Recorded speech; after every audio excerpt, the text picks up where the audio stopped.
খেরের ঘরওয়ালা বয়া বয়া কান্দে, কি ব্যাপার? বলে টিনের ঘর চাই কেন? বলে ওখানে শান্তি। গিয়া দেখে টিনের ঘরওয়ালাও বয়া বয়া কান্না করে। কি ব্যাপার? বলে এখানে গজব বিল্ডিং লাগবে, ওখানে বুঝি শান্তি। দৌড়ায় গেল বিল্ডিংওয়ালার কাছে। বিল্ডিংওয়ালা আরামে পায়ের উপরে পাও ফালায়া পত্রিকা পড়ে, কি আরাম। ডান হাতে বিড়ি টানে, বাম হাতে চা টানে। তো দাঁড়ায়, কি চাও? আপনার মতো হতে চাই। কেন? শান্তি শান্তি। খেরের ঘরে শান্তি নাই, টিনের ঘরে নাই, বিল্ডিং এ শান্তি। কয় পৃথিবীতে যদি কেউ অশান্তিতে থাকে, আমার মতো অশান্তিতে কেউ নাই। কখন কি আপনি? সমস্যাটা কোথায়? কয় যে আমার বাচ্চা কাচ্চা দেখো, ওই ঘরের ভিতরে সব হারামজাদা, আমি পাওয়ারলেস হয়ে বয়ে রইছি। বলে কেন? কয় বিশাল কাহিনী আছে, বলা যাবে না। তাহলে লোকটার উপরে সুন্দর টাইলস মোজাইক করা ঘর, কত আরামে বসে আছে, কিন্তু মানসিকভাবে শান্তিতে নাই। ডান হাতে বিড়ি, বাম হাতে চা। ছোটখাটো টুপিওয়ালা মোল্লা যদি বলি, ভদ্রলোক ভাই, ডান হাতে বিড়ি কেন চা টানেন, বাম হাতে বিড়ি টানলে অসুবিধে কি? মোল্লারা ফতুয়া দিয়া নষ্ট করলা দেশ। এটাও তো আল্লাহর বানানো হাত, এটাও তো আল্লাহর বানানো হাত, অসুবিধা কি? হুজুর চালাকি করে বাম হাতের বৃদ্ধাঙ্গুল দেখায়, কয় তুমি ভদ্র নামের এই ভদ্রলোকের চান্দি গরম হয়ে গেছে, এত বড় সাহস! হুজুর চুপচাপ দাঁড়ায় আছে, কোন উত্তর দেয় না। লাগলে আগুন লাগবে আরো। যখন ভদ্রলোক গালাগালি করে চুপ হয়ে গেল, হুজুর কয়, ভাইজান আপনি রাগ করলেন কেন? কয় তুমি আমাকে আঙ্গুল দেখাইছো কেন? কয় এটাও তো আল্লাহর বানানো আঙ্গুল, এটাও তো আল্লাহর বানানো আঙ্গুল, সব আল্লাহর। এটা দেখাইলে চান্দি গরম হলো কেন? কয় এটা দেখাইলে তো চান্দি গরম হয়, এটা সমাজের রেওয়াজ। বলে বাম হাত দিয়া খাইলো আমার আল্লাহ, বেজার হয় মদিনার রেওয়াজ। লাব্বাইক আল্লাহুম্মা লাব্বাইক, লাব্বাইক লা শারীকা লাক লাব্বাইক, ইন্নাল হামদা ওয়ান নি'মাতা লাকা ওয়াল মুলক লা শারীকা লাক। ধনীর জন্য কোনো ভিন্নতা নাই, গরিবের জন্য ভিন্নতা নাই, আওয়াজ সবার এক আওয়াজ, আল্লাহ তোমার গোলাম তোমার দরজায় হাজির হয়ে গেছে। সাদা কাপড়ের বাসিন্দা কিন্তু হইয়াই গেলাম, মরার আগে মইরা গেছি, কোনো চাহিদা নাই, কিছুই নাই, মাস্তানি চলে না, টুপি পরা যাবে না, জুতা পায়ে দেওয়া যাবে না, সেলাই ওয়ালা কাপড় পরা যাবে না। স্বাধীনতা এখানে আমার সব নষ্ট হয়ে গেল। গরিবের যেই হালাত, আমারই একই হালাত। বাইতুল্লাহর চতুর্দিকে ঘুরবি আর লাব্বাইক বলবি, কারো কোনো আওয়াজ নাই। ওখানে নামাজ পড়ো, সেজদা করো, কান্না করো, সব একই সমান, সাদা কাপড়ওয়ালা, কারো মাথায় টুপি নাই। কেউ যদি মাস্তানি করে টুপি দেয়, আল্লাহর মহব্বতের ঘরে আগুন লেগে যাবে, দূরত্ব সৃষ্টি হয়ে যাবে। কেউ যদি জুতা পায়ে লাগায় দেয়, মুসিবত এসে যাবে, মাস্তানি চলবে না। আল্লাহ পাক বলে, রে বান্দা, দুনিয়াতে আসার বেলায় হালাত এক, ধনী গরিব সমান, যাওয়ার বেলাও সমান, কবরটাও সমান, হিসাব নিকাশটাও সমান। মাঝখানের বাহাদুরি করে কেন জীবনটারে ধ্বংস করতেছো? মাঝখানে যদি একটু টাইম, অল্প টাইম, কয় যুগ নিঃশ্বাসের নাই, মাঝখানের টাইম এত বাহাদুরি কেন? টাইম তো বান্দা নাই। এখানে আপনার আওয়াজে আসছেন, বাসায় পর্যন্ত যাওয়ার গ্যারান্টি নাই। কত জায়গায় আওয়াজে যাই, বলে সেদিনও সিলেটে গেলাম, মোনাজাতের আগে বললেন, হুজুর 40 কিলোমিটার দূর থেকে কয়েকজন বান্দা বয়ান শোনার জন্য গাড়িতে আসতেছিল, হঠাৎ অ্যাক্সিডেন্ট হয়ে গেল, জাগাত 2 জন মারা গেল। আবার এক জায়গায় গেলাম, বয়ান শুনে সবাই বাড়ি যায়, পরের সময় আবার পার্শ্বে এসে খবর শুনলাম, অমুক দিন বয়ান থেকে মুনাজাত দিয়া বাড়ি যাওয়ার সময় রাস্তা অ্যাক্সিডেন্ট হয়ে মরে গেছে। তাহলে আসারও গ্যারান্টি নাই, যাওয়ারও গ্যারান্টি নাই, মাঝখানের বাহাদুরির 1 সেকেন্ডের কোনো গ্যারান্টি নাই। ইফতারি নিয়ে মুরব্বি বসে আছে, হাজী সাহেব আজান হবে, পানি পান করবে, শরবত আর ইফতারি নিবে। আজানের শব্দ যখন হয়ে গেল, শরবতের গ্লাসটা মুখের সামনে নিল, যখন মুখে দিবে এমন সময় গ্লাস পড়ে গেল, আল্লাহর বান্দা মাটিতে পড়ে গেল। সবাই চিৎকার করে ধরে দেখে দম বন্ধ হয়ে গেছে। কিসের বাহাদুরি? এরপর কেন সেই বাহাদুরি? শান্তির জন্যই তো। কই শান্তি তো নাই। খাই খাই জিন্দেগির চেয়ারম্যানগিরি নিয়ে যারা দৌড়ায়, খবরদার, খবর নিয়ে দেখো শান্তি নাই। খেরের ঘরওয়ালা বয়া বয়া কান্দে, কি ব্যাপার? বলে টিনের ঘর চাই। কেন? বলে ওখানে শান্তি। গিয়া দেখে টিনের ঘরওয়ালাও বয়া বয়া কান্না করে। কি ব্যাপার? বলে এখানে গজব বিল্ডিং লাগবে, ওখানে বুঝি শান্তি। দৌড়ায় গেল বিল্ডিংওয়ালার কাছে। বিল্ডিংওয়ালা আরামে পায়ের উপরে পাও ফালায়া পত্রিকা পড়ে, কি আরাম। ডান হাতে বিড়ি টানে, বাম হাতে চা টানে, বরকতান। ডান হাতে বিড়ি, বাম হাতে চা। ছোটখাটো টুপিওয়ালা মোল্লা যদি বলি, ভদ্রলোক ভাই ডান হাতে বিড়ি কেন চা টানেন, বাম হাতে বিড়ি টানলে অসুবিধে কি? মোল্লারা ফতুয়া দিয়া নষ্ট করলা দেশ। এটাও তো আল্লাহর বানানো হাত, এটাও তো আল্লাহর বানানো হাত, অসুবিধা কি? হুজুর চালাকি করে বাম হাতের বৃদ্ধাঙ্গুল দেখায়, কয় তুমি ভদ্র নামের এই ভদ্রলোকের চান্দি গরম হয়ে গেছে, এত বড় সাহস। হুজুর চুপচাপ দাঁড়ায় আছে, কোন উত্তর দেয় না। লাগলে আগুন লাগবে আরো। যখন ভদ্রলোক গালাগালি করে চুপ হয়ে গেল, হুজুর কয়, ভাইজান আপনি রাগ করলেন কেন? কয়, তুমি আমাকে আঙ্গুল দেখাইছো কেন? কয়, এটাও তো আল্লাহর বানানো আঙ্গুল, এটাও তো আল্লাহর বানানো আঙ্গুল, সব আল্লাহর। এটা দেখাইলে চান্দি গরম হলো কেন?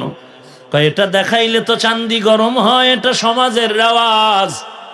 বলে, বাম হাত দিয়া খাইলো আমার আল্লাহ, বেজার হয় মদিনার রেওয়াজ।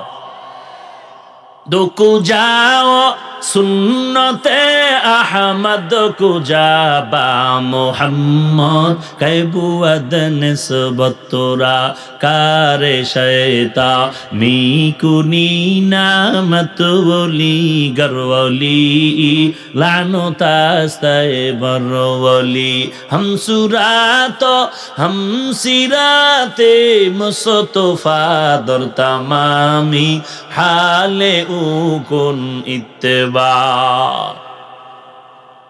খারাপ লাগে আপনাদের? এরে আল্লাহর গোলাম।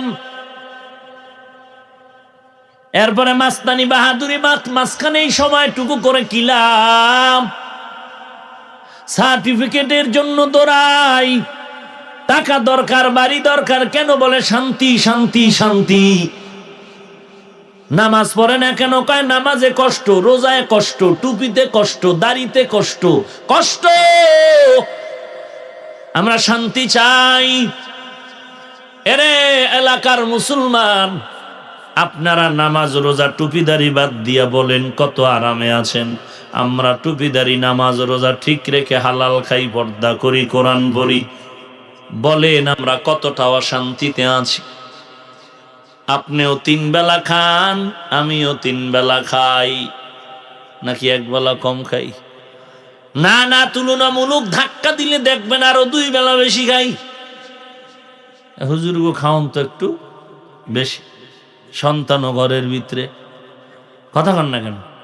কারণ আপনারা তো দুনিয়াতে সন্তান জন্মের প্রতিবন্ধকতায় ঔষধ সেবন করেন, আমরা তো কেউ করি না, বরং বিরোধী বয়ান করি। আপনাদের স্লোগানের তাবিজ হলো ছেলে হোক মেয়ে হোক দুটোর বেশি নয়, একটা হলে ভালো হয়, না হইলে আরো ভালো। আর আমরা তো নবীর ওই হাদিসের তাবিজ আমল করি, যেই ঘরে মায়ের সন্তান বেশি ওই মায়ের সন্তান বিয়ে করো, সন্তান বাড়াও। 100 বছর আগে ডক্টর থমাস ম্যালথাস থিওরি দিয়েছিল, মানুষ কমাও, মানুষ কমাও, মানুষ কমাও, বেড়ে গেলে থাকবে কই আর খাবে কি? যেই লোকটা বলছিল সে ডক্টর, বলেন সেটা মানুষ ছিল নাকি হলুমান ছিল? মানুষ। যারা বলে সন্তান বাড়ায় না, কমাও কমাও, বাড়াইলে ছোট্ট সোনার বাংলায় থাকবে কই খাবে কি? যারা স্লোগান দেয় তারা কি মানুষ না? যদি বলে হ্যাঁ হুজুর আমরাও মানুষ, তাহলে আমার প্রশ্ন, তুমিও তো মানুষ হিসাবে সমাজের জন্য বাড়তি একটা বোঝা। তুই আগে মর, আমরাও মরে যাব। তুমি আগে মরো, তুমিও তো মানুষ, তুমিও তো কম খাও না। হ্যাঁ আচ্ছা, কমই খাও, কিন্তু আমরা যা জীবনে চোখে দেখি না সে আইটেম তোমার সামনে রেডি। ওটা ঠিক নেই? তা কি হইল? খাইলাও না, আইটেমও রেডি, দিলা ফালাইয়া, হইল অপচয়। আর আমরা খাওনেও আগানো, কিন্তু ভাই না, ওডু দেখারও সুযোগ নাই, অর্থ নাই, সামর্থ্য নাই। ভাইরা আমার, বুঝার জন্য বলি, রাগ করিয়েন না। ওসমান গনির থেকে ধনী কিয়ামতের আগের দিন পর্যন্ত কেউ হবে না। রসুলের আদরের জামাতা, 2 জন মেয়ের জামাই, জিন্নুরাইন। তাহলে আমরা ধনীরে গালি দিয়ে লাভ আছে? হ্যাঁ, আমরা মূলত ধনীর বিরোধী না। ব্যাপারটা কোথায়? ব্যাপারটা হলো আল্লাহকে ভুলে গিয়ে দুনিয়ার গোলাম হয়ে যাওয়াটা। আখেরাত ভুলে গিয়ে দুনিয়ার পেছনে জিকির করা, এই ভেজাল। আল্লাহর বিধান কি জবাই করে দেওয়া। এরে নবীর উম্মতের দল, যে কথাটা বুঝাইতেছিলাম, আপনারাও 3 বেলা খান, আমরাও খাই, তুলনামূলক আমরা পিওর খানা খাই। আপনারাও ঘুমান, আমরাও ঘুমাই। আপনারাও বিয়ে শাদী করেছেন, আমরাও করেছি। আপনারাও ঘুরেন, আমরাও ঘুরি। তবে চ্যালেঞ্জ দিয়ে বললে ভুল হবে না, এই জমিনে নবীরা আশেক কোরআনওয়ালারা যত আরামে, সম্মানে আর শান্তিতে আছে, পৃথিবীতে দ্বিতীয় আর কেউ নাই, আর নাই। ওই বিল্ডিং আর বাড়ি গাড়ি দেখলে কি হবে? বেচারা বয়ে বয়ে পত্রিকা কয় পড়তেছে, তো দাঁড়ায় রয়েছে, কি চাও? আপনার মতো হতে চাই। কেন? শান্তি শান্তি, খেরের ঘরে শান্তি নাই, টিনের ঘরে নাই, বিল্ডিং এ শান্তি। কয় পৃথিবীতে যদি কেউ অশান্তিতে থাকে, আমার মতো অশান্তিতে কেউ নাই। কখন কি আপনি? সমস্যাটা কোথায়? কয় যে আমার বাচ্চা কাচ্চা দেখো, ওই ঘরের ভিতরে সব হারামজাদা, আমি পাওয়ারলেস হয়ে বয়ে রইছি। বলে কেন? কয় বিশাল কাহিনী আছে, বলা যাবে না। তাহলে লোকটার উপরে সুন্দর টাইলস মোজাইক করা ঘর, কত আরামে বসে আছে, কিন্তু মানসিকভাবে শান্তিতে নাই। দুনিয়ার জিন্দেগি তার জন্য মিথ্যার মতো হয়ে গেল। এরে নবীর উম্মত, শান্তি দেওয়ার মালিককে? আল্লাহ শান্তি দিবে আল্লাহকে গালি দিলে। আল্লাহ বলেন, ও গোলাম, ওই হাসরের দিন আর আল্লাহর দরবারে দাঁড়িয়ে হিসাব দেওয়ার ভয় নিয়ে গুনাহ ছেড়ে দাও, আমি আল্লাহ তোমাকে জান্নাতুল মাওয়ার মেহমান বানায় দিব। তাহলে কোরআন পড়ার কারণে আমরা কি অশান্তিতে আছি? আহা, কত মজার কথা। ঢাকা কোর্টের একজন জাস্টিস, বিচারপতি, আমার সাথে 9 তারিখ সিলেটে যাই, কথা হলো। আমাকে অনেক খুঁজে পায় না, কোনো এক ব্যারিস্টারের মাধ্যমে আমার সাথে কথা হলো। বললেন, আমি বিচারপতি, আপনার বয়ান শুনি ভক্ত, বহু বছর ধরে ঘুরি, পাই না, এখন আমি আপনার মোবাইলে বয়ান শুনতেছি। কি ব্যাপার? বলে, আপনার একটা প্রোগ্রাম আমার এলাকায় নিব, মানুষ দিনের খেদমতের জন্য কোরআনের বয়ান শুনবে। আমি বললাম, এবছর তো হবে না, সামনে দেখব। আচ্ছা, দ্বিতীয় পরামর্শ হলো, আপনার বয়ান শুনতে শুনতে বিভিন্ন আলেম ওলামাদের সম্পর্ক জোড়ায়া আল্লাহ আমাকে একটা ছেলে সন্তান দিয়েছেন, 6 বছর বয়স। ওই সন্তানটাকে নিয়ত করেছি আমার স্ত্রীর সাথে পরামর্শ করে সিদ্ধান্ত নিলাম এই সন্তানটাকে আমি হাফেজে কোরআন বানাতে চাই। তবে কোথায় কিভাবে পড়াবো একটু পরামর্শ দিবেন। আমি বললাম সাক্ষাৎ করা যায় কোথায়, বাসা অমুক জায়গায়। আমি বললাম গুলশান আসেন একদিন, জুমা পড়েন, ওখানে দেখা হবে। বলে ঠিক আছে। গতকালকে রাতের বেলাও না জানি আজকে কথা হলো, আগামী জুমায় গুলশানে দেখা করবে, যাবে। এরে নবীর উম্মতের দল, আমাদের কওমি মাদ্রাসা সহ মাদ্রাসায় ঘুরে ঘুরে দেখেন র্যাবের ছেলে কোরআন পড়ে, আর্মির ছেলে কোরআন পড়ে, পুলিশের ছেলে কোরআন পড়ে, কোটিপতির সন্তান কোরআন পড়ে। এরে নবীর উম্মত, ওই দুনিয়াদার বেঈমানেরা তালে বেতালে কথা বইলা মানুষের ইসলাম থেকে দূরে সরাতে চায়। কিন্তু আমরা এত গালি, এত গালি, এত গালি, এত গালি, একটা গালির জবাব দেই না, পাকা নজরে তাকাই না। বরং যারা বেশি গালি দেয় তাদের কাছে বেশি যাই, বেশি বেশি মহব্বতের কথা কই, সালাম দেই। ফলাফলটা কি দাঁড়ালো? 40 বছর 47 বছরের স্বাধীনতার ইতিহাসের নির্যাস ফলাফল বেরিয়ে গেল। আমাদের কান্নার কারণে, ভালো ব্যবহারের কারণে, আমাদের আদর্শ নৈতিকতার কারণে আজকে সরকার থেকে শুরু করে টপ লেভেলের প্রশাসনের লোকেরা চিৎকার করে বলে তদন্ত সাপেক্ষে আমাদের ফলাফল হলো মাদ্রাসা জঙ্গির প্রযোজন কেন্দ্র না, মাদ্রাসাই হলো আদর্শ মানুষ গড়ার ফ্যাক্টরি। আমি গত 2 দিন আগে ঢাকায় বলেছি, এখনো যারা অন্ধের মতো উল্টা পাল্টা মাথা গরম করে বলে মাদ্রাসায় জঙ্গি জঙ্গি জঙ্গি, আমি বলবো তোমার প্রশাসনের আওয়াজ, তদন্ত গোয়েন্দাদের রিপোর্ট নেওয়ার পর এখনো যারা বলবা জঙ্গি, আমি বলবো তোর আব্বা জঙ্গি, তোর মা জঙ্গি, তোর 14 গোষ্ঠী জঙ্গি। বাচ্চা গেলি বেদ্যুবি শিখি নাই, নাইলে বেদ্যব সাইজ কেমনে করতে হয় এই জিকির ফিকির ভিতরে আছে। কিন্তু ছোটবেলার থেকেই মাদ্রাসায় পড়ছি তো, হুজুরেরা শিখাইছে জুতা সোজা করবি, মুরব্বি দেখলে চিনো আর না চিনো আগে সালাম দিবি। নাইলে এই বাংলাদেশ থেকে বেদ্যব সাইজ করতে 1 ঘন্টার বেশি লাগে না। ভাইরা আমার, আসলে এই ব্যাপারগুলো কিছুই না, ওই আল্লাহর দরবারে জবাবদেহিতার ভয় নাই। জবাবদেহিতার ভয় যদি থাকতো, গলায় ছুরি আসতো, বান্দা জীবনে গুনাহের কাছেও যেত না।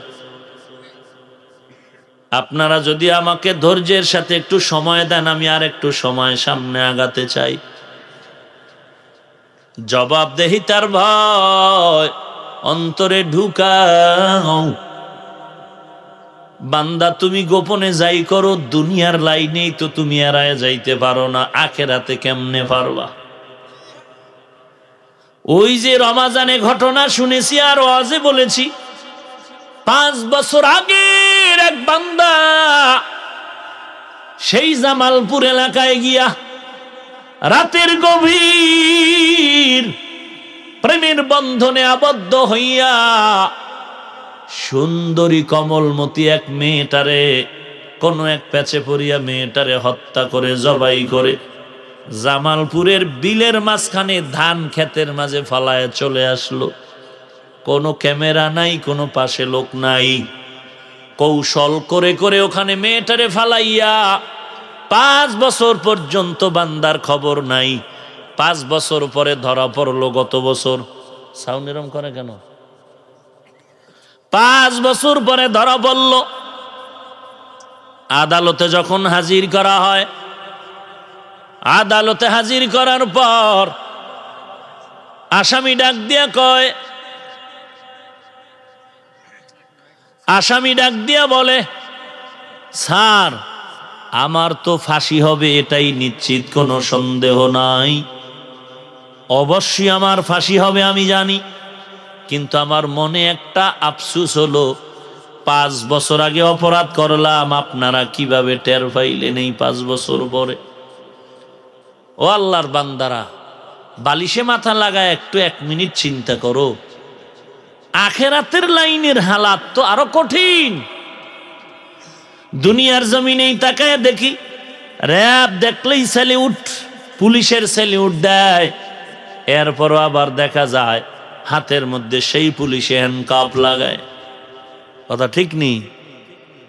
টেলিফোন করলেই হাত শত শত পুলিশ দৌড়ায়। হ্যান্ডকাপ কেন? গ্রামে কয় পাপ বাতি হলে সার নাই। পাপ বাতি হলে, এটাকে একটু শালীন ভাষায় বলে সীমা লঙ্ঘন যখন হয়ে যায়, অন্যায়েরও কিন্তু একটা সীমানা আছে। সীমাটা যখন লঙ্ঘিত হয়ে যাবে তখন ফয়সালা জমিন থেকে হবে না, আসমান থেকে হবে।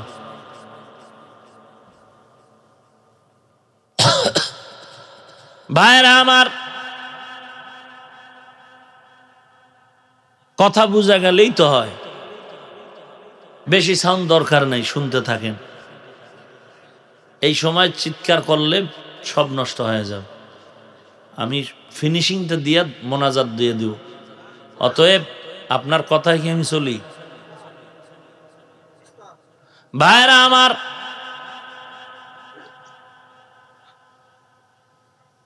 এই 5 বছরের আসামির একটাই দুঃখ ছিল, অন্যায় করেছি 5 বছর আগে। আপনারা জানলেন কিভাবে?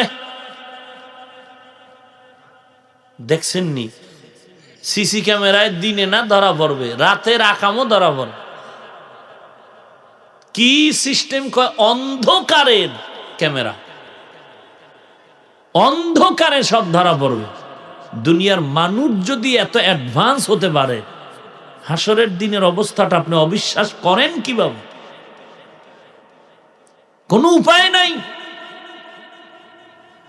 ভাইরা আমার, জান্নাতের টিকিট প্রাপ্ত 10 জন সাহাবা, এর মধ্যে প্রথম সিরিয়ালে আবু বকর সিদ্দিক রাদিয়াল্লাহু তাআলা নাম শুনছে। জান্নাতের টিকিট দুনিয়ায় পেয়ে গেলেন, জবাবদেহিতার ভয়, জবাবদেহিতার ভয়।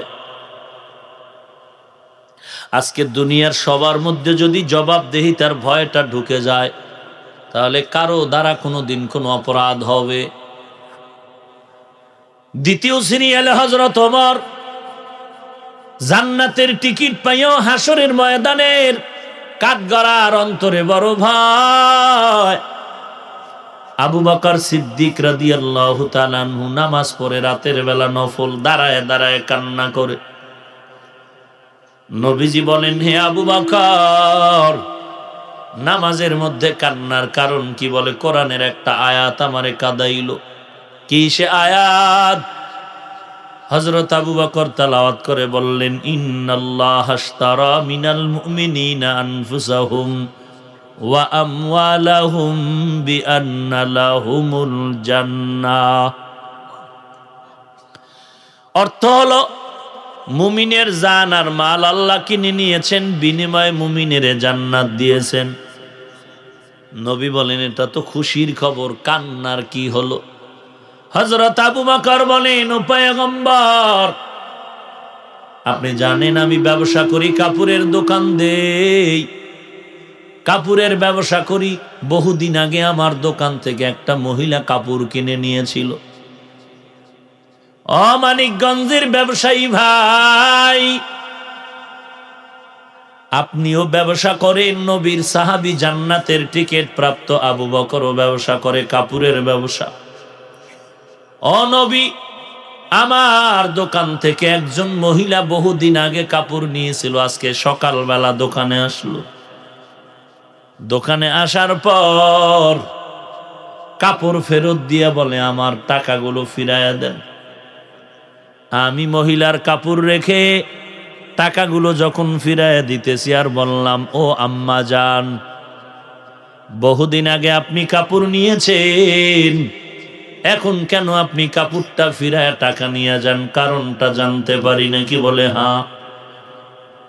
মহিলা এক কথায় জবাব দিলেন, আবু বকর, আপনার দোকান থেকে কাপড় নেওয়ার পরে ফিরাইয়া দেওয়ার একটাই কারণ, আমার পছন্দ হয় নাই। আবু বকর বললেন, তো এতদিন পরে কেন ফিরাইয়া দিলেন? আগে আসেন নাই কেন? মহিলা বলেন, আবু বকর খলিফাতুল মুসলিমিন, একমাত্র কারণ আমি ব্যস্ততার কারণে আপনার দোকানে আসার সময় পাইনি। এটাই হলো ইসলামের নীতি। আজকে মানিকগঞ্জের ব্যবসায়ী ভাই রাগ করবেন না, জাহান্নাম থেকে বাঁচাবার জন্য বলতেছি, জাহান্নাম থেকে বাঁচাবার জন্য বলতেছি রে ভাই। ব্যবসা করেন, সাইনবোর্ড লাগাইছেন, বড় অক্ষরে লিখে দিলেন বিক্রি করা মাল ফেরত নেওয়া হয় না। আমি সেদিন ঢাকায় বলেছি এই লাইনের নিচে ছোট অক্ষরে নিচে দিয়া লিখবেন সৌজন্যে বাটপার। মদিনার নবীর আদর্শ, বিক্রি করা মাল ফেরত নেওয়া হবেই হবে। কি হবে বলে, যদি বিক্রি করা মাল ফিরায় নাও আর টাকা ফিরায় দাও, ওই মালটা আল্লাহর পথে দান করার সমান সওয়াব আমল নামায় পেয়ে যাবি। আল্লাহর নবী বলেন আত-তাজিরুস সুদুকুল আমিন মা'আন নাবিয়্যিন ওয়াস সিদ্দিকিন ওয়াস শুহাদা'i ওয়াস সালিহিন। সৎভাবে যারা ব্যবসা করবে, সত্য কথা বলবে, কিয়ামতের ময়দানে নবী বলেন আমার সাথে আবু বকর, শুহাদায়ে কেরাম এবং নবীগণ, সিদ্দিকগণের সাথেই তারা জান্নাতে থাকবে। আবু বকর বলেন ও পয়গম্বর, কাপড় আমি ফেরত দিলাম, কিন্তু আয়াত পড়ে নামাজে কান্নার কারণ হলো আল্লাহ বলেন জানমাল আমি কিনে নিলাম, জান্নাত দিয়া দিলাম। হাসরের মাঠে আল্লাহ যদি আমি আবু বকরকে জিজ্ঞাসা করে, রে আবু বকর, আমি তোমার জানমাল কিনলাম, তুমি আমার জান্নাত নিবা বলিয়া, বলো সেই জান্নাত কামাইয়ের জন্য কি করেছো বলো। আমি যদি বলি আল্লাহ জান্নাত কামাই করার জন্য নামাজ, রোজা, তেলাওয়াত, যাকাত সব ইবাদত করেছি, আল্লাহ যদি বলে আবু বকর আমার জান্নাতটারে ফিরায় দাও, তোমার জানমাল তুমি নিয়ে যাও। ও আল্লাহ কেন? যদি আল্লাহ বলেন আবু বকর তোমার কোনো ইবাদত আমার পছন্দ হয় নাই, তখন আমার কি উপায় হবে রে পয়গম্বর? ওই হাসরের দিনের জবাবদিহিতার চিন্তায় আমি নামাজের মধ্যে কান্না শুরু করেছি। কে সে আবু বকর যার নামের শেষে সিদ্দিক শব্দ টাইটেল লাগানো হল? কেমন সত্যবাদী তিনি! ইহুদির বাচ্চা নবীর দরবার আইসা নালিশ দেয়, নবী গো আপনার একজন সাহাবী আমার গালের উপরে চর মেরেছে। নবী ভাবলেন এই কামটা বুঝি ওমর করলো, কারণ ওমরের কথার আগে তরবারি রেডি। ও ইহুদি ভাই, আমি আপনার কথাটা মেনে বিচার করব, বলেন কে আপনার গালে চর মেরেছে? বলে আবু বকর। আবু বকর বলে হ্যাঁ। নবী ডাকলেন আবু বকর, লাব্বাইক ওয়া সা'দাইকা ইয়া রাসূলুল্লাহ, আপনি কি ইহুদির গালে চর মেরেছেন? বলেন আপনাদের ধারণার উপরে আবু বকরকে মিথ্যা কথা বলবে? আবু বকর বলেন নাম, হ্যাঁ আমি ইহুদির গালে চর মেরেছি। নবী বলেন আবু বকর ধারণা করতে পারি নাই কেন চর মারলেন? বলে ঠান্ডা মানুষ চেতে না, যদি একবার মেজাজ গরম হয় সহসায় ঠান্ডা হয় না। কথা ঠিক নি? আবু বকর বলেন পয়গম্বর এই বেঈমান ইহুদি আমার আল্লাহকে গালি দিয়েছে, আমি বরদাস্ত করতে পারি না, চর লাগায় দিয়েছে। ইহুদি কত বড় নাম্বার সারা বেঈমান, জাগাত কসম খায় কয় নবী আমি আল্লাহরে গালি দেই নাই। এখন নবী এখন চিন্তায় পড়ে গেলেন ইনসাফের বিচারের ফয়সালা কেমন হবে। যখন ইহুদি মিথ্যার উপরে কসম খাইলো, তখন বিচারের নিয়ম হলো বাদী বিবাদী, বাদী যখন কসম খেয়ে ফেললো, বিবাদী সাক্ষী পেশ করো।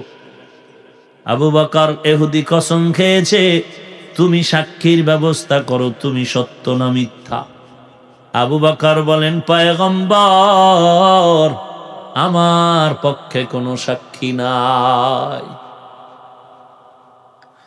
নবীজি বলেন, তাহলে তো বিচারের ফয়সালা তোমার দিকে চলে যাবে ও ইহুদি ভাই। যেহেতু তুমি কসম করেছো আবু বকরের সাক্ষী নাই, বিচারের ফয়সালা তুমি দ্রুত গতিতে তোমার প্রতিশোধ নেও। ইহুদি, তুমি হাতটা বাড়ায় আবু বকরের গালের উপরে চর লাগায় দাও। নবী কথাটা বলতে গিয়া দিল ভাঙ্গা চোখের পানি বের হয়ে গেল। কারণ নবীও জানেন আবু বকর মিথ্যা কথা বলতে পারে না। আবু বকর মাথাটা নত করে চোখের পানি ফেলতেছে।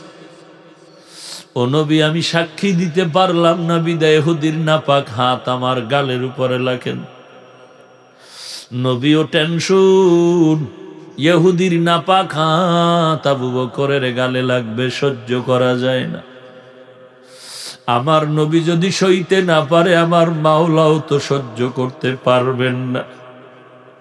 ইহুদি বেঈমান সুযোগ পাইয়াই দ্রুত গতিতে যখন আবু বকরের দিকে রওয়ানা, হঠাৎ জিবরাইল আমিন আইসা আমার নবীর দরবারে সালাম জানায় দিল। ডাক দিয়া বলেন, ও পয়গম্বর, আবু বকর তো মিথ্যা বলতে পারে না। আপনি যেমন জানেন, আমার আল্লাহ জেনে আমাকে পাঠাইছে। আবু বকর সাক্ষী দিতে পারে না, এজন্য ইহুদির নাপাক হাতটা তার গালে লাগবে না। না, হবে না। ইহুদিকে ফিরায়া দেন। আর আবু বকরের পক্ষে যদি কাউকে সাক্ষী চান, আবু বকর সত্যবাদী, এর সাক্ষী হলেন আমার আল্লাহ। এরে নবীর উম্মতের দল, হাসরের ময়দানে জবাব দেওয়ার ভয় অন্তরে ঢুকাও রে বাবা। কয়দিন আর বাহাদুরি করবা? হযরত ওমরে ফারুক অর্ধজাহানের খলিফা, যেই ওমর তরবারি নিয়া নবীর মাথা কাটতে রওয়ানা, সেই ওমরের আল্লাহ এত দামি বানাইলেন, অর্ধজাহানের খলিফা হয়া ওমর দিনের বেলা বিচার করে, রাতের বেলা এলাকা ঘুরে খবর নেয়।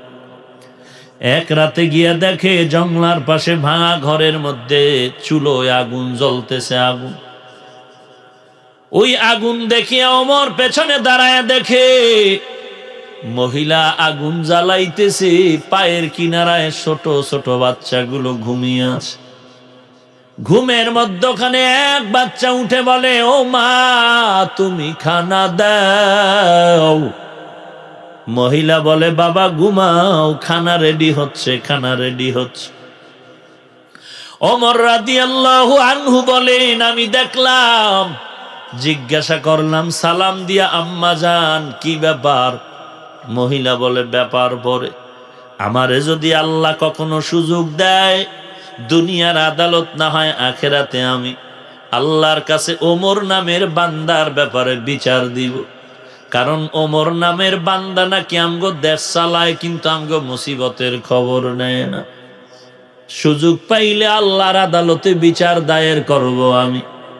ওমরে কথা শুনিয়া পরিচয় না দিয়া আবার উল্টা রওয়ানা। অর্থ মন্ত্রণালয় গিয়া ওমর গোলাম আসলামকে সাথে নিয়া ওমর একটা আটার বস্তা রেডি করলেন। এবার বলে, আসলাম, আটার বস্তা আমার মাথায় তুলে দাও। গোলাম আসলাম বলেন, খলিফাতুল মুসলিমিন, অর্ধজাহানের খলিফা আপনি ওমর, যেই নবী আপনার ব্যাপারে বলছেন আল্লাহর নবী ছাড়া নতুন আর একজন নবী আল্লাহ বানাইলে আপনাকেই বানাইতেন। আপনার মাথায় আটার বস্তা নিবেন, হতেই পারে না আপনি আমি গোলাম আসলামের মাথায় দেন। ওমর ডাক দিয়া কয়, আসলাম, আসামির কাঠগড়ায় জবাবের জন্য দাঁড়াইলে তো আমাকেই দাঁড়াতে হবে, তোমাকে দাঁড়াতে হবে না। অতএব আসামিরা কাঠগড়ার থেকে যদি বাঁচাইতে চাও, তাড়াতাড়ি আটার বস্তা আমি ওমরের মাথায় দাও। যদিও ঘটনা বললাম হালকাভাবে, একটু বালিশে মাথা লাগায় চিন্তা করো ব্যাপারটা কেমন কঠিন। হযরত ওমর এবার আটার বস্তা মাথায় নিয়া ওই বুড়ি মহিলার বাড়ি রওনা। বুড়ি মহিলার ঘরের দরজায় গিয়া আটার বস্তা নামায় কয়, মা ভেতরে চলে যান। ওমর আটার বস্তা নামায় নিজ হাতে আটা বের করে খামির বানায় রুটি বানানো শুরু করলেন। ওমর নিজ হাতে রুটি বানাইয়া ডাক দিয়া বলেন, আম্মা জান বাচ্চাগুলোকে রুটি দেন, আর আটা রেখে গেলাম, বাকি অংশ শেষ না হতে আমি আসবো, না হয় আপনি খবর নিবেন। ওমর যখন বিদায় নেয়, আল্লাহর বান্দি এখন হাত উঁচু করে দোয়া করে চোখের পানি ছেড়ে, ও আল্লাহ, ওমরের মতো বান্দাটারে যদি দেশের ক্ষমতায় না বসাইয়া এই যুবকের দিতা, মনে হয় যেন দুনিয়াটা বেহেশতের বাগান হয়ে যেত। ওমর এখনো ঘটনা নিজের পরিচয় না দিয়া বিদায় নিয়ে রওয়ানা। পরের দিন মসজিদে নববীতে জরুরি বৈঠক ডাকলেন। বার্তা বাহককে বললেন, যাও অমুক এলাকায় মহিলারে এই আদালতে ডাকো। আমার নাম বলবা না, বলবা খলিফাতুল মুসলিমিনের আদালতে মহিলাকে ডাকতেছে। মহিলার কাছে চলে গেল বার্তা বাহক, আম্মা জান খলিফাতুল মুসলিমিনের দরবারে আপনাকে কল করা হয়েছে। মহিলা কাঁদতেছে, ভয় লাগে না জানি গত রাতের ঘটনা যুবক বাদশারে কয়া দিছে, আজ আমার ফাঁসি ছাড়া উপায় নাই। আল্লাহর বান্দি বৃদ্ধা মহিলা চোখের পানি ছেড়ে ছেড়ে আদালতে রওয়ানা।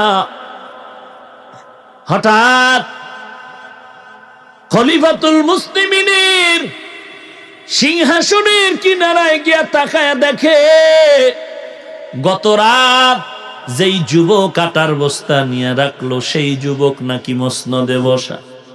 মহিলা আরো ভয় পেয়ে গেল। ওমর ইতিমধ্যে একটা লম্বা পাগড়ি নিয়ে এক মাথা দিয়ে গলায় পেঁচ দিলে, নিজের গলায় পেঁচ দিয়া বাকি অংশ বলে, আম্মা জান ভয় নাই, এই পাগড়ির অগ্রভাগ আপনি হাতে নিয়ে আমার বিচার করেন, যদি ফাঁসি দেন যাই করেন, আমার অপরাধ হয়েছে, আরো আগে কেন খবর নিতে পারি না, আমার বড় অন্যায় হয়েছে, আপনি আমাকে মাফ করে দেন না, বিচার করেন আপনার ব্যাপার। তারপরেও আমি চাই না হাসরের দিন আমি আসামির কাঠগড়ায় জবাবদিহিতার জন্য দাঁড়াবো। এরে নবীর উম্মতের দল, হাসরের ময়দানে আল্লাহর কাছে জবাব দিতে হবে, পালাবার কোনো সুযোগ নেই। আজকে জমিন থেকে 9,30,00,000 মাইল উপরে সূর্য, এই জমিন থেকে 13 লক্ষ গুণ বড় এই সূর্য।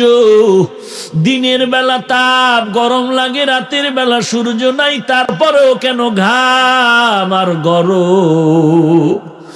এখন দুনিয়াতে একটা মুখ সূর্যের দেওয়া আছে, বাকি 11টা মুখ বন্ধ আছে। আল্লাহর নবী বলেন, হাসরের ময়দানটারে মিথ্যা মনে করিস না রে মুমিন। এরে একটা কথা একজনে দুইজনে বললে সন্দেহ করা যায়। আখিরাতের কথা, জাহান্নামের কথা আল্লাহর কোরআনে আছে, হাদিসে আছে। লক্ষ লক্ষ নবীরা বললেন, সাহাবায়ে কেরাম বললেন, তাবিঈনরা বললেন, তাবে তাবিঈনরা বললেন, লক্ষ লক্ষ উলামায়ে কেরামরা বয়ান করে বললেন, পায়ে ধরে ধরে বললেন। এত লক্ষ লক্ষ লক্ষ লক্ষ লক্ষ লক্ষ ঈমানদারেরা মিথ্যা বলতে পারে না। আল্লাহর কোরআনের কথা মিথ্যা আজও পর্যন্ত কেউ প্রমাণ করতে পারলো না রে বাবা। কত বেঈমানেরা চাইলো কোরআনের ভুল বের করতে। ওই ভারতের সন্তান শিব শক্তি স্বরূপজি, শত হাজারো কোটিপতি, অক্সফোর্ড বিশ্ববিদ্যালয়ের ভালো ছাত্র হইয়া বাবার টাকা পয়সার অভাব ছিল না, তিনি সব ধর্মগ্রন্থগুলো রিসার্চ করে করে দেখলো অবস্থা কি। খ্রিস্ট ধর্ম রিসার্চ করলো, দেখলো ধর্মভ্রান্ত ইসলাম ধর্মের সুসংবাদ আছে।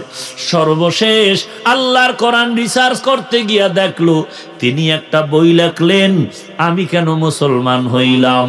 ওই বইয়ের ভিতরে লেখে, আমি কোরআনের ভুল যখন বের করতে গিয়ে রিসার্চ শুরু করলাম, এক পর্যায়ে দেখি কোরআনের মধ্যে কোনো ভুল নাই, বরং কোরআনের আয়নায় আমার জীবনের সব ভুল ধরা পড়ে গেল। তখন বান্দা আর দেরি করে নাই, মুসলমানের দরজায় রওয়ানা। তার নামটা ইসলামুল হক নাম রাখা হয়। এই দেশে যখন এরশাদ সাহেব ক্ষমতার চেয়ারে ছিল, তখন ওই শিব শক্তি শরীয়ুজ্জু ইসলামুল হক নাম নিয়ে বাংলাদেশেও আসছিল। তদানীন্তন সময়ে ভারতের চাপে আর থাকতে পারে নাই, এক পর্যায়ে দুনিয়া থেকে বিদায় হয়ে গেল। এরে যুবক, আমিও তোর মতো এক যুবক সন্তান। আজকে যদি তোর পায়ে ধরে ধরে এতবার বুঝাই, তাবলিগওয়ালারা বুঝায়, পীর সাহেবরা বুঝায়, আল্লাহওয়ালারা বুঝায়, বক্তারা বুঝায়, জুমার খতিব বয়ান করে বুঝায়, বাবা টুপি পরো, নামাজ পড়ো, আর গুনার কাছেও যাইও না। এতবার পাও ধরার পরও কেন তুই টুপি পরতে চাও না? অথচ তুই যদি আমারে ছুরি দিয়া ধমক দাও, তুই যদি আমাকে 1 কোটি টাকা দিয়া কাও হাফিজ ভাই দাড়িটা খাটো করে ফেলো, আমার জীবন চলে যাবে, জীবনে দাড়ি কাটবো না, টুপি ফালাবো না। ওরে তোর পায়ে ধরার পরেও তুমি টুপি পরতে চাও না, আর আমারে মাইরের ভয়ার টাকার লোভ দেখাইয়াও টুপি ফালাইতে পারো না। কারণটা কি রে বাবা? চিন্তা কর। তোমারও 2 হাত 2 পা, আমিও তো তোমার মতো যুবক। আজকে যদি আমি স্বাধীনভাবে প্যান্ট শার্ট টাই লাগাইয়া একটা পিস্তল হাতে নিয়ে সন্ত্রাসী রাস্তায় যাইতাম, কেউ বাধা দিতে পারতো না। এরে বাবা, কেন টুপি পরি? কত মানুষ টুপিওয়ালা বলে গালি দেয়, দাড়িওয়ালা বলে গালি দেয়, মাদ্রাসায় পড়েছে এজন্য গালি দেয়। এরে আল্লাহর গোলাম, এত কষ্ট করে মাদ্রাসায় লেখাপড়া করেছি, এখনো তাকায় দেখো আশেপাশে মাদ্রাসাগুলোতে ছোট ছোট বাচ্চাগুলো মাদ্রাসায় পড়ে। যেই সন্তান রাত সন্ধ্যায় ঘুমায়, বাড়ির মধ্যে 10টার আগে উঠে না, ওই সন্তান এখন মাদ্রাসা আসিয়া রাত 10টার আগে ঘুমায় না। ফজরের আগে আবার আজানের 1 ঘন্টা আগে ওইটা ঠান্ডা পানি দিয়া ওযু বানায় কোরআনের তেলাওয়াত। মাঝে মাঝে মাদ্রাসা ঢাকাতে দেখি রাতের বেলায় শীতের মধ্যে সব ছেলেরা ঘুমায় গেছে। দেখি কেউ ল্যাপ গায়ে দিয়া ঘুমায়, কেউ কম্বল গায়ে দিয়া ঘুমায়, কেউ মশারি টানায় ঘুমায়। আবার দেখি কিছু কিছু বাচ্চা একটা ল্যাপ নাই, কম্বল নাই, পাতলা কাঁথা। জানতে গিয়া দেখলাম এই সন্তানের এই কেন হালাত, বলে ওর মা নাই, ওর বাবা নাই, বড় গরিব। এরে নবীর উম্মত, এত কষ্ট করে মাদ্রাসায় পড়লাম, আজকে কেন টুপি ছাড়ি না, নামাজ ছাড়ি না? ফজরের সময় ঠান্ডা পানি দিয়া ওযু বানায়া নামাজ পড়তে কতই যে কষ্ট, এরপরেও নামাজ কেন ছাড়ি না রে বাবা? একমাত্র কারণ আল্লাহর আদালতে জবাব দিতে হবে।